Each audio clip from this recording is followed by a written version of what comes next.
Hello world, Patricia O'Connor here and Frida, Reba, Darcy. Today on the Bonsai Balcony, this is my second show to do in not too long of a period. I just got through with one, started it uploading. The second project I would like to get started today. My sidekick Frida is coming, staging in now. Here you go, babe. Today on the Bonsai Balcony, I would like to redo this piece of plywood you see behind me. That plywood is there for a very important reason. One, it was the sheet of plywood that I had when I decided that I wanted to do something. A few months ago, I had a large Ponderosa pine sitting right where I am right now. It was on a table that's on wheels, so I could rotate the table. Also, the tree was on a turntable, so I could rotate it and the like. If I had to move this heavy tree around, I could slide it over here, or I could slide it over here. And if I was worried about the needles hitting something, I could rotate it on the little Lazy Susan table that was on, so that I could protect it. But I also made for me being klutzy with it a few times. That was kind of necessary because I didn't have a placement for the tree really lined up when it got here. I couldn't imagine exactly how it was going to fit in. I just knew that I had room somewhere once I figured out where it was exactly. So what I did was I put that tree on this table, and I had to reach over it to water some big trees behind it. That was me reaching over with my big heavy watering can over a tree that was sprawled out all over the place. And that was just, all in all, that was kind of klutzy. That was kind of klutzy just across the board. So I managed to succeed okay, but when I shipped the tree off upstate to overwinter and I have some work done, I decided I would mock up something better for when the tree arrived, that I wouldn't have to do all of that. So I moved one of the oak trees to a place that was equally good. I took the other oak and slid it over a little bit to make a little bit more room. And then I took this sheet of plywood that I had and I blocked it up with a couple of small 2x4s so it would sit up a little bit and not rest on the side walls of my gutter. They're not strong enough to support an 80-90 pound tree. What is strong enough to support an 80-90 pound tree is the scaffolding jack that I have underneath it. The scaffolding jack with a piece of pipe slid over it with a flange on that. That's a broad flange that would also be used in plumbing or construction or other conduit. So it has a capacity that not exactly like a rappelling piece or a climbing piece, but it does have a capacity that's higher than what we'll be doing with that flange and that piece of pipe and that scaffolding jack are pretty much overbuilt. What wasn't overbuilt was the plywood. I felt like the plywood was a little thin. Also, it's not marine quality plywood. Also, it wasn't a nice piece of plywood. You know, nice plywood is relative to me. I don't think of that as good wood. But I could have got a thicker piece of something like 3/4 would be more suitable. So I did that. I grabbed a piece of that, and I also grabbed. I bought a roll of 3-foot wide vinyl. So I should be able, this board was 2 foot by 2'9". The one that the scrap that I cut to replace it is a piece of 3/4, a little higher grade of plywood, but it's also 3/4, so it should hold up better. But it is also 2 foot by 2'9". And the roll of vinyl that I brought home, I think it's going to be wide enough, but it's 3 feet wide at one direction, and I hope it's long enough. It should, at 3 feet wide, if it's over 2 feet long, then we should have we should have something left over. So that's what I'm going to do here. I'm going to replace this with a sheet of 3/4 inch plywood, and we'll just and the first thing I will do is flip this over and use either this Sharpie or this flat carpenter's pencil to mark the locations of those boards that I'd already worked out. That way, whenever I cut it loose from its screws, I'll be able to throw the new board in place and line it up with the marks that I will have made. So also, we don't want to throw anything over the edge. Or drop anything over the edge. That's a 4-story with easy. That's a 4-story drop with a sidewalk below. So it probably wouldn't be the best thing. I should do that, shouldn't I? And I can't. Also, okay. So here's the idea here.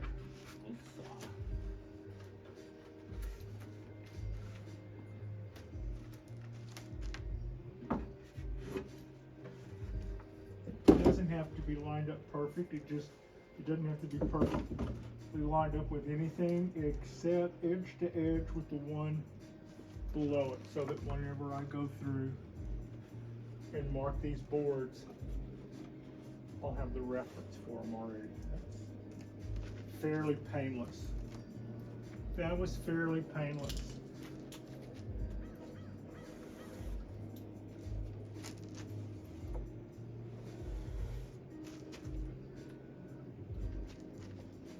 Now I've got a Sharpie in here.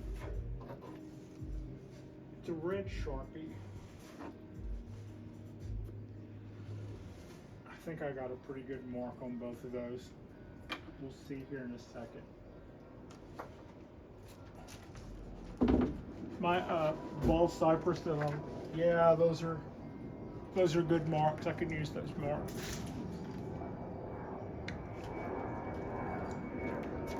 My bald cypress trees are continuing to flush out.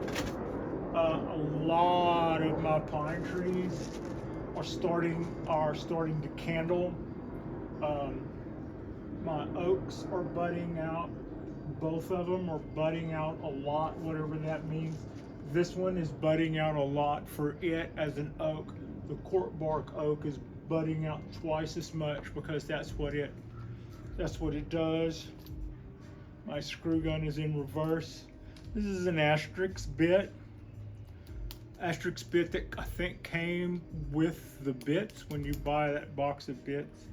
This is a little pullback chuck so that I don't have to worry about the magnetic bit sticking with the screw whenever I go to remove it. I did that wrong. Flip that back over right quick.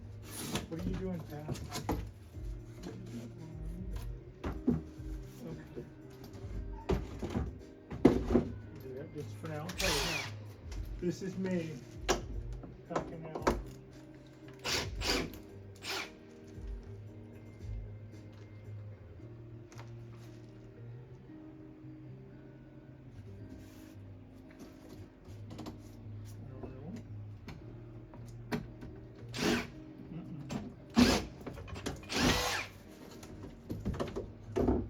Good, that one wanted to stick. Okay.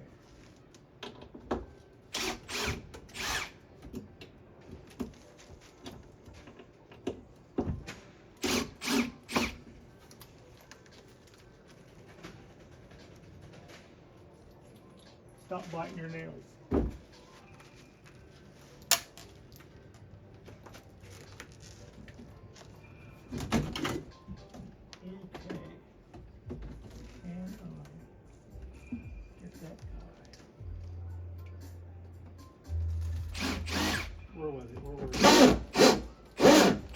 Okay, I'm going to leave you alone before you round off my tip. I still have a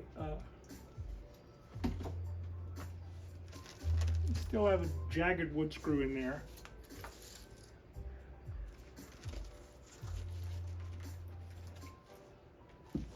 I'm going to have to remember that's in there so that something unfortunate doesn't happen. Oh, well,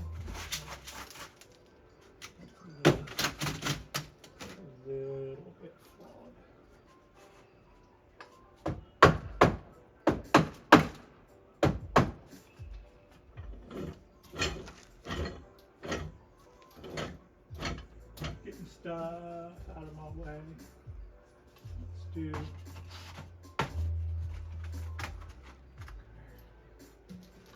All right. One thing I wasn't thinking about was that as I lifted up this board, those boards that I marked, they weren't nailed down where they were sitting. So when I picked this up, they all fell. They all fell off that mark. So I still have to, my marks might be at best approximations. I'm still gonna have to kind of shoot while blind, but we'll see how that works out.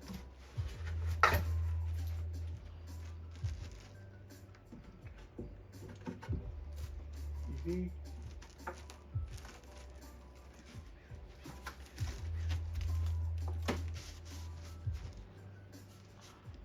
Okay. Let's just crawl on the floor like a reptile, shall we?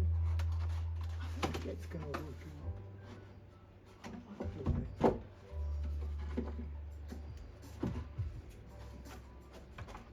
Second idea, bring everything out to the edge of the plywood and then we won't have a hard time. We won't have a hard time shooting. It'll be easy on that one anyway. Exposed board on this side. And you can see that. Okay. All right, that's not, you know,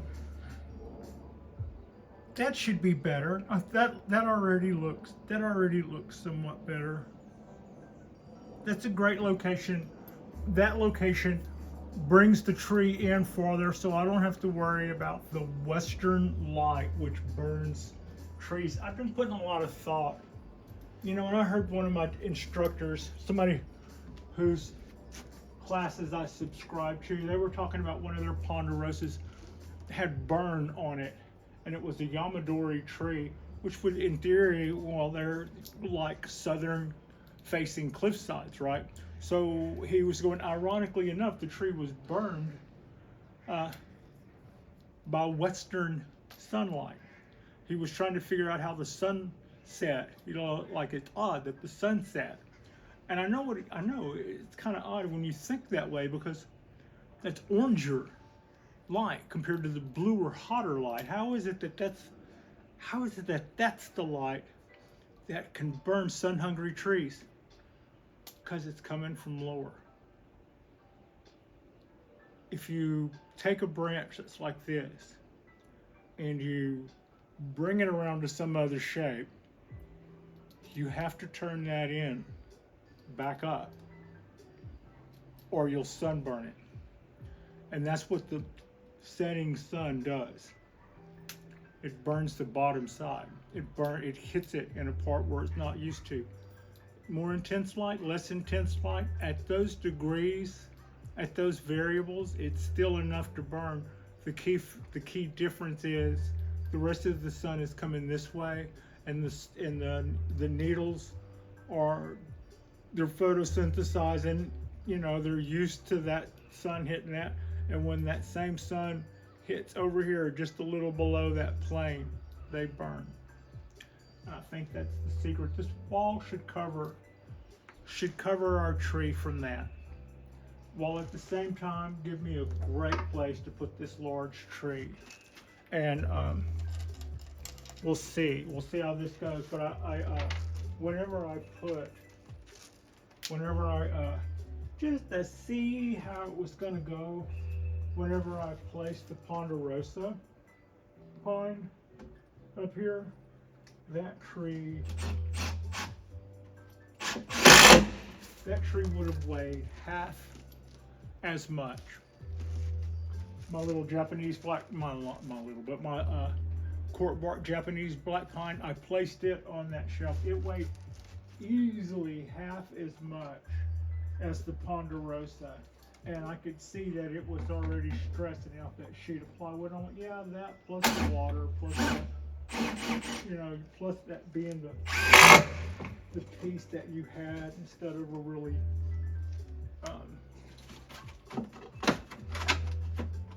not something you would have picked out to necessarily for, you know, not something I would have picked out if I had known it was going to show. It was just something that me or somebody drug home from the wood, from the box nail store one day.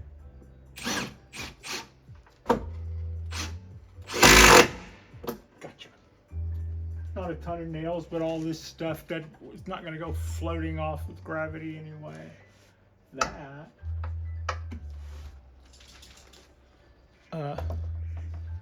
The rest of my nails, the one I left in there I could have reused, but I didn't want to get them all out because I couldn't get them all out. I can go get my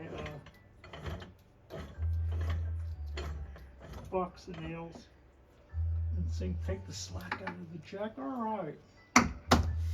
Okay, hold on one second. This guy and this guy.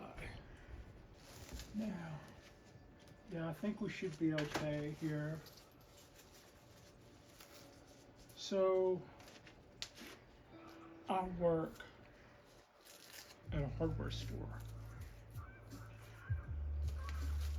And that's pretty lucky. I mean, I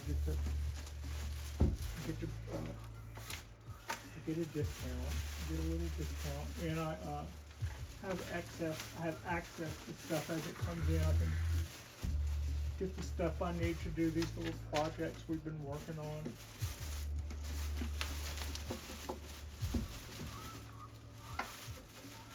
More. Get out of here. All right, I'm just gonna cut off. I'm just gonna frame this out without measuring it, a large enough chunk of vinyl to get us out of this. Get us out of this, Pat. Take us home. Okay, y'all. Here we go.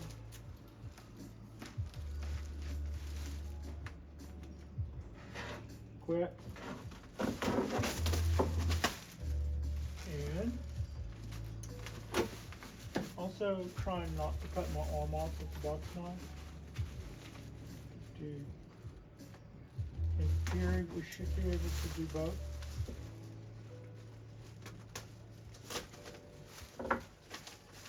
Was that really less trouble than measuring? I mean, I thought it didn't matter, so I was just going to fold it over anyway. Okay.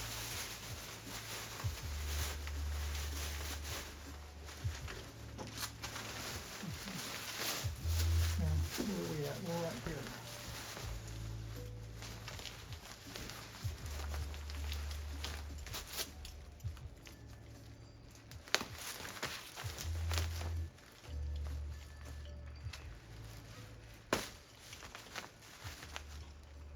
Vinyl is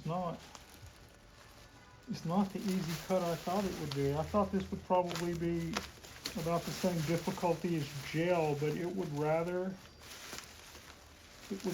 snag. It runs along just fine until it doesn't. That's okay.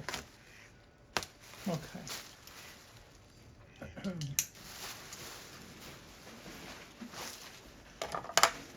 Finger check.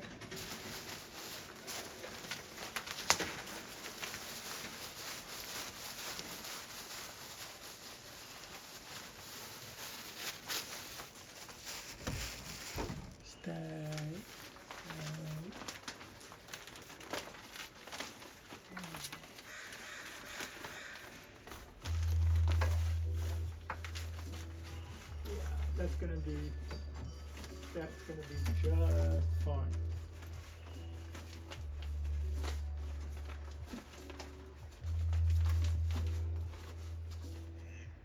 We cut more.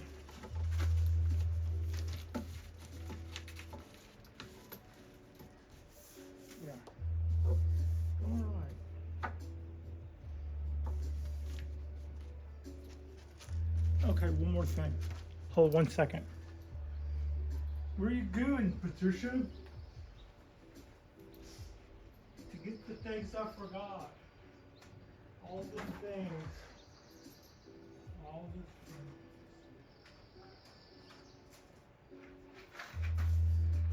Here I come. All right. Pat, you're gonna drive some neighbors nuts. Yeah, maybe.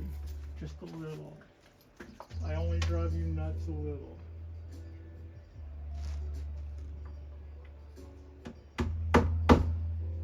These are copper nails. This is a... Oh, that's a lot of noise. Also,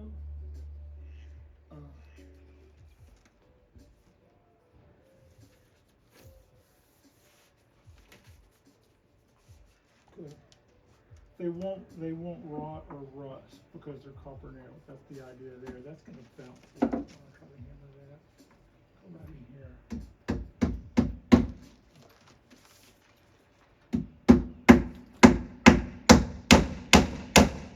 For those of you who caught that, Pat just switched hands with her hair. I'm ambidextrous, which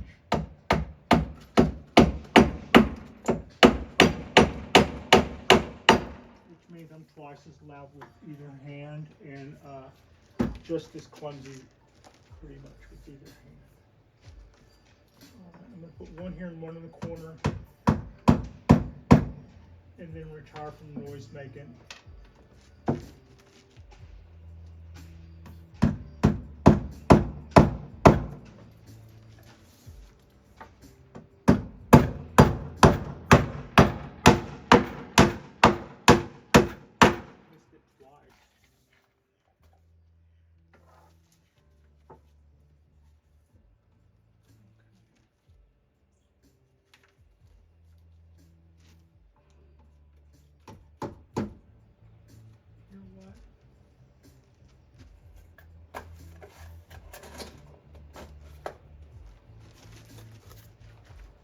I am going to just add, I think that's good. I think that's good. I want to do something else, but I'll be right back. I'm going to make those more of those screws.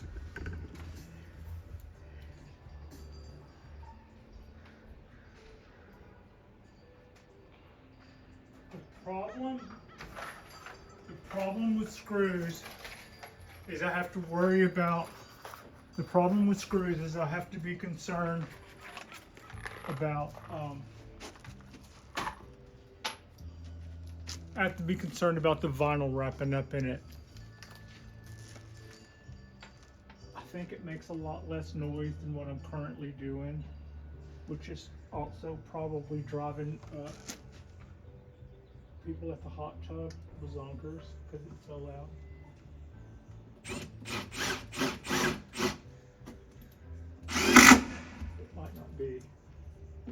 might not be that loud, and this might not be that much better. I think so. I think this is a little better. It's quicker.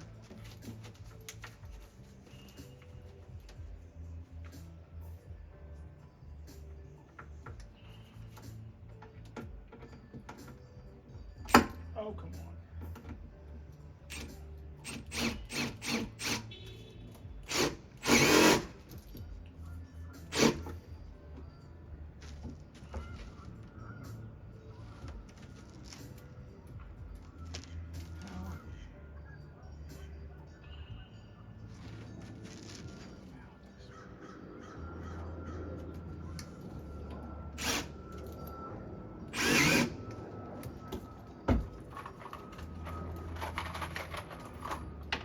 One here.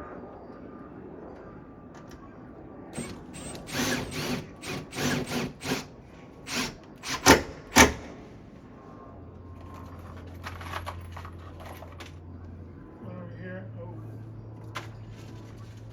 Interlooper. That was a stainless steel lag screw. I don't need stainless steel screws for this job.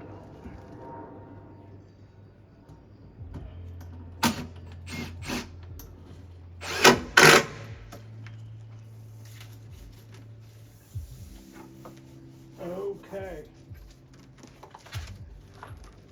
That some Some of you may have noticed that I use, I'm limited on space. So as a person who used to have every tool imaginable, I had a yard sale a couple of years ago that I would love to go to back in the day. 3 generations of tools out of here. Then I turned around and got into bonsai, which meant more tools. Well, I kind of went in as a savvy buyer, at least this time around. And I don't need a million of everything. I decided that I could buy a drill or I could buy an impact. You can, at the hardware store, we even sell a toolkit like I have with this that has 2 guns in it. One of them is a drill and the other's an impact. They take the same batteries. It comes with a charger and a couple of batteries. So, but I decided that as a person who lives in a 1-bedroom apartment, I should always think of what could do the job as 2 without having to, without being flaky or half-hearted about it. I wanted to say half something else. So with an impact, you can take the lugs off your car, or you can drill a hole. With a drill, you can drill a hole. So now there are drills that that do have some sort of impact feature, but then that's basically another impact just with a drill face.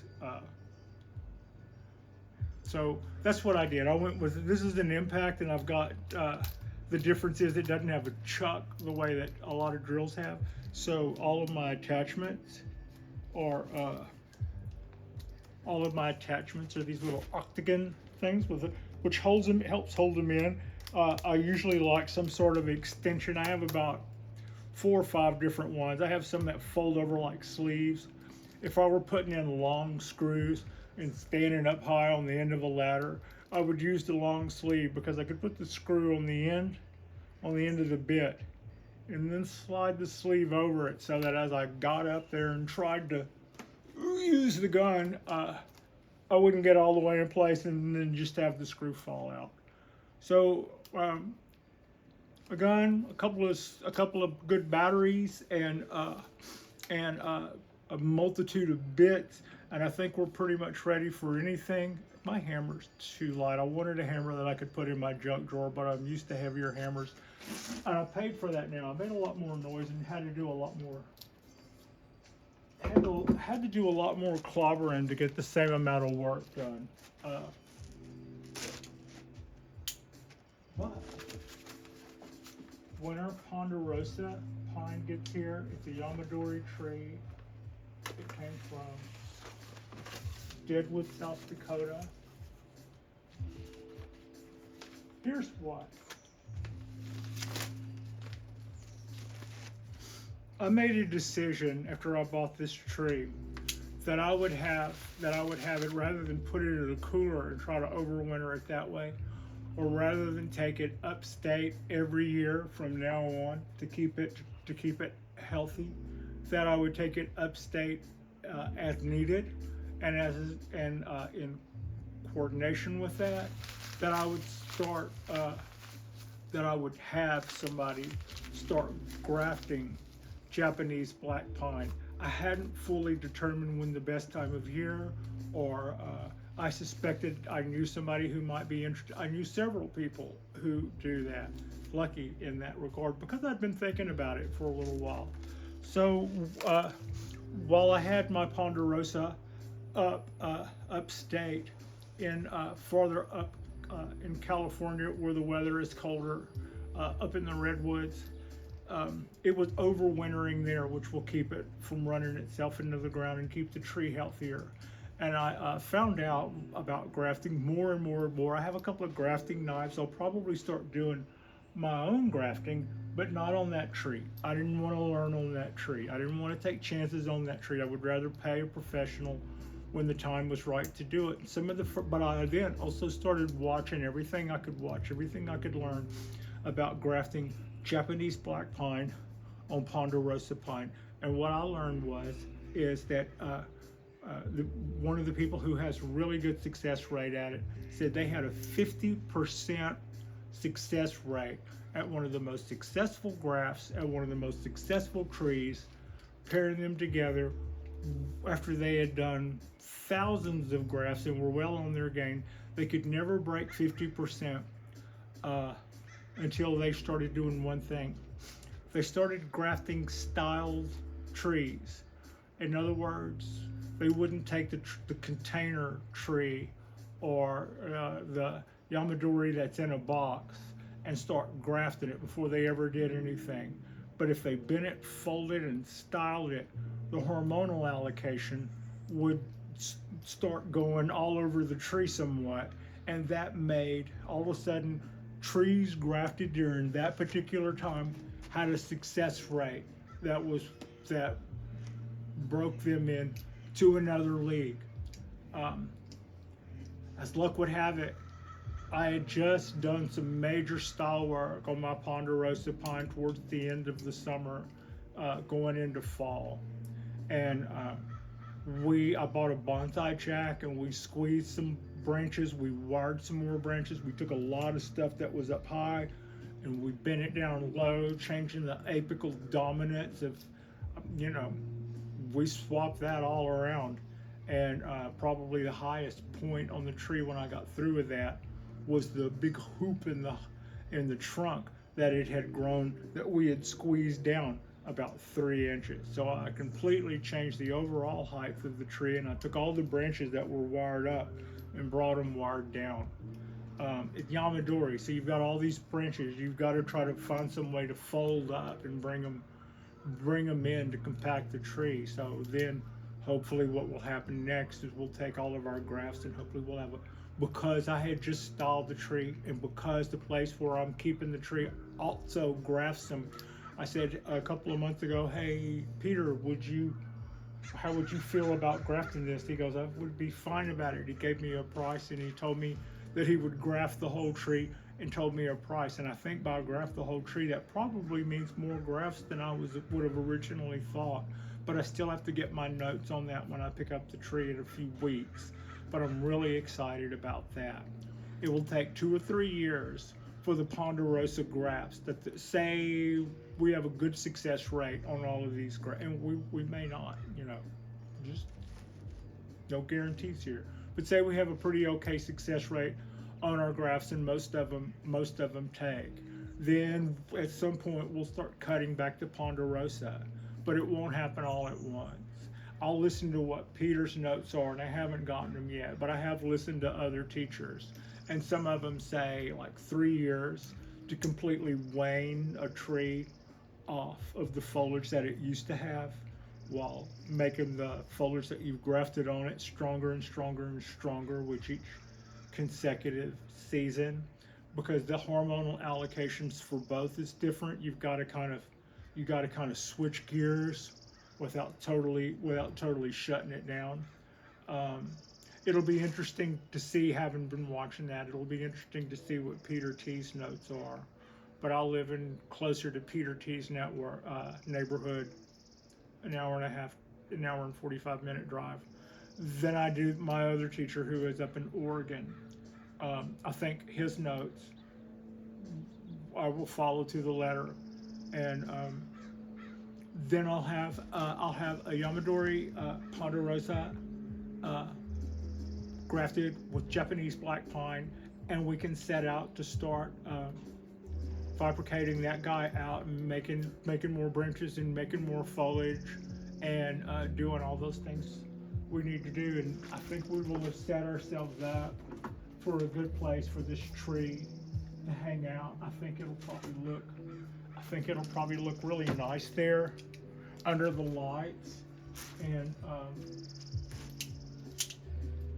I couldn't be more excited about getting that guy back. I had really missed it, and to know that plan, literally, it was just a hunch.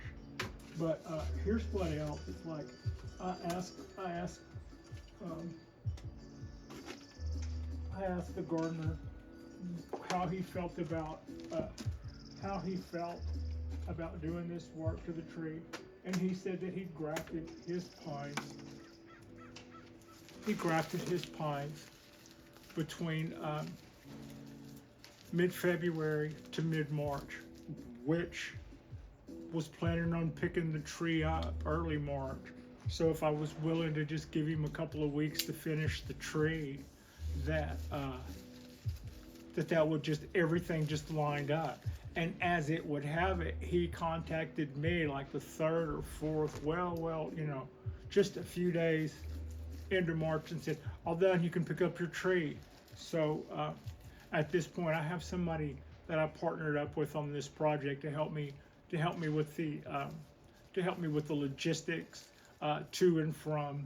So that worked out really well last time, and got together with them, and we discussed at what point we would be able to go pick up the tree amongst the dates that Peter T had given me, so that we can have